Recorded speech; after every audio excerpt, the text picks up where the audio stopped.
मी चंद्रावर कविता लिहित नाही, कारण चंद्राच्या कोरी एवढी भाकरी पोटाला मिळत नाही. हात थरथरतो माझा लुकलुकणाऱ्या ताऱ्यांवर लिहिताना, मग कागदावरच बाप दिसतो सावकाराच्या चाकरी करताना.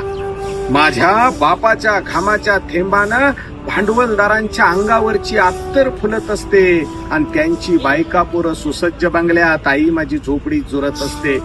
मक्याच्या हिरव्यागार ताटासारखी दिसणारी आई माझी आता कष्टानं चिपाडासारखी दिसते आणि दिवसाच पोटभर जेवल्याचं स्वप्न तुटल्यावर लेकरांना कुशीत घेऊन रडते. गावची जत्रा भरते, भावंड नुसती पाळण्याकडे बघत राहतात आणि जत्रेतल्या फुग्यासाठी दिवसभर रडत बसतात. पौर्णिमेच्या लख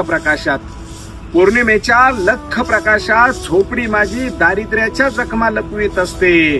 बाबा चंद्र नका दाखवू, भाकरी द्या म्हणून मांडीवरची पोरगी रडत असते. भाकरी द्या म्हणून मांडीवरची पोरगी रडत असते.